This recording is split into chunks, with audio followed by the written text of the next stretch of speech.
So guys, welcome to another video. This one's going to be a little bit different. I thought I would share with you my top tips for playing Restoration Druid in Solo Shuffle. Now, I've played 2,500 rounds of Solo Shuffle this season. Within the first week, I hit 2.2k, and I've been struggling between 2.2 and 2.4k for some time now. Now, it doesn't mean that I'm not a good player or I'm unable to progress. It just means that maybe my approach was wrong, and I now want to share with you the things that I'm doing and I'm seeing other druids doing to steadily climb the ladder. Now, first of all, as a healer, it is much more toxic to climb. Your MMR gains and CR gains can be much lower than that of DPS, and I suggest you set yourself targets from 1.8, 2.1, 2.2, 2.3 and just lower increments like that. So because I want to keep this video short, I'm going to cover 3 areas. So one of them is the approach to healing as a druid, what the strategy is, because I've definitely learned that there is a strategy to most solo shuffle lobbies, and you can't just simply heal your way to 2.4. Now, as I speak, I'm currently 2.3k on 2 druids, both my alt and my main, and my main's MMR is definitely a lot less. I gained maybe 20 rating for 4 wins today, yet if I get 4 wins on my ult, I get like 35 to 40. So the MMR definitely plays a big role. So I think the number one thing is to have an ult, and when you get your main to say 2.1, get your ult to 2.1, 2.2, and just keep pushing them simultaneously so that you can always have a fallback character to play on, and then that way you're going to get more practice in across the board.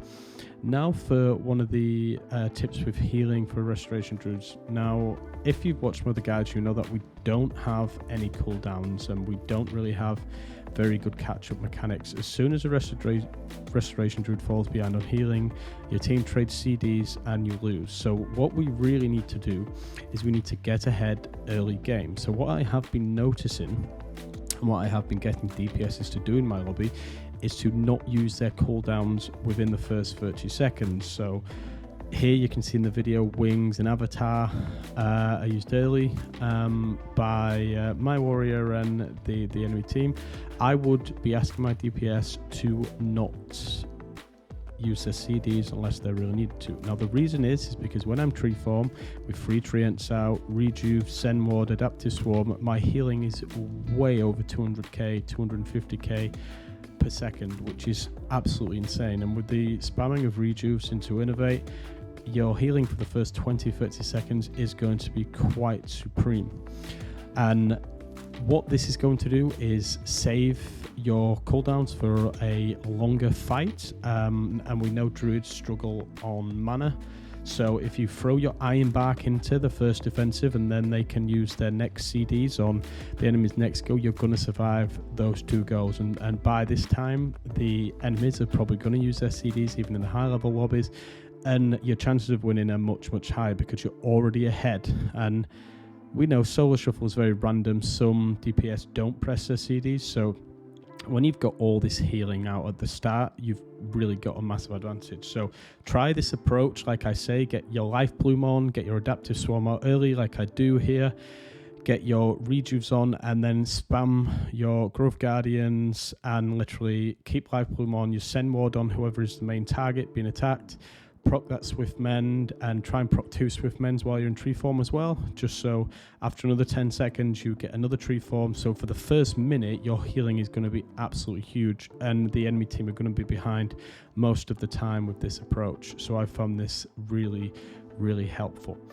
Now, you will go into, like I do, you will go into other streamers, people like Lontar, No Guard, people that are really good heals, and you will ask them, how do you climb? Now, the truth is they're such high MMR players, they don't struggle to climb. They're going to get near the top every season.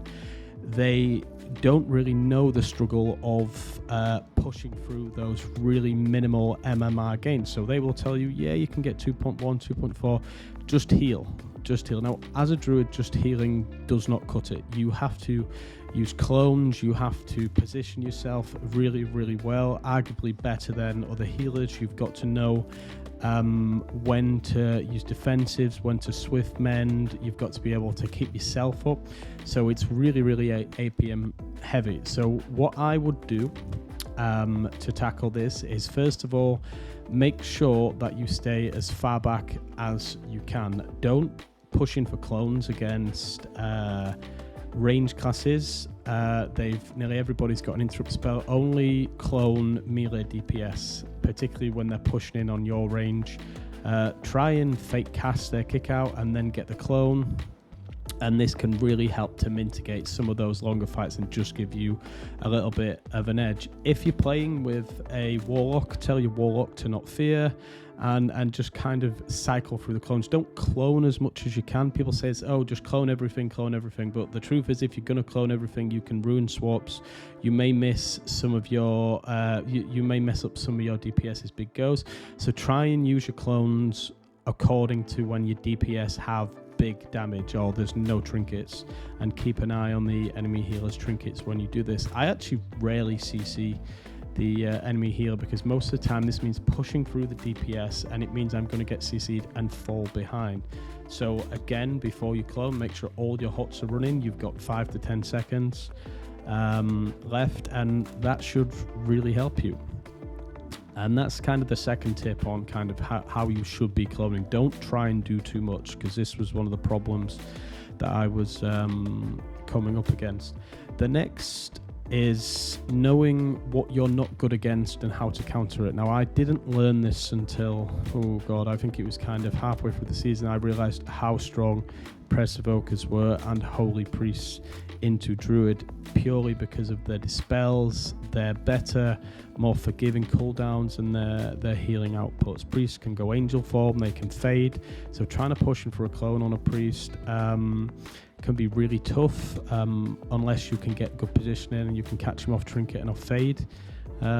CD, it's not really worth it. It can be more or better to get your team to focus them a little bit, so you can get them to switch it. Same for a Press Evoker. This is how you counter these two healers. You get your DPS to do some damage on them. Don't kind of force yourself into it, because the chances are they will run at you and they will sleep and fade and they will wipe all your hots, and I promise you now you're already to at a disadvantage. So you've got to be able to do what you can against these healers, and don't be mad if you lose against them, because you shouldn't really win against these. Same for Holy Palace in a full melee lobby with the double bop. It can be a lot harder for you, so the chances are you will win from mana on these games. So knowing how to counter is really important. To counter a Press Evoker, you have to pressure them. This doesn't mean going in toe-to-toe, because you're a druid, you're not meant to be in the middle of the fight. You will sometimes get DPSs that say you need to stand with us and fight. How the hell can you do that? You can't stand in the open and try and cast. You're going to get kicked. You can't stand in a melee cleave. You're not going to get any heals. You're going to take so much widespread damage, you're going to fall behind. So never listen to people when they say this. You're always better off keeping your team alive than trying to force the clones out and playing your CDs and playing your team CDs appropriately. So since I've kind of used these tips, my success rate has become a lot better, particularly on my alt. I've been applying these strategies and finding that my results are a lot better, and my win rate is very slowly increasing. If these tips have helped, guys, please be sure to head over to Twitch, drop me a follow, the link is in the description, and hit that subscribe button to stay up to date with more videos on Restoration Druid and World of Warcraft in general. In the meantime, guys, be kind, be peaceful, and remember, most of all, you are appreciated. Bye.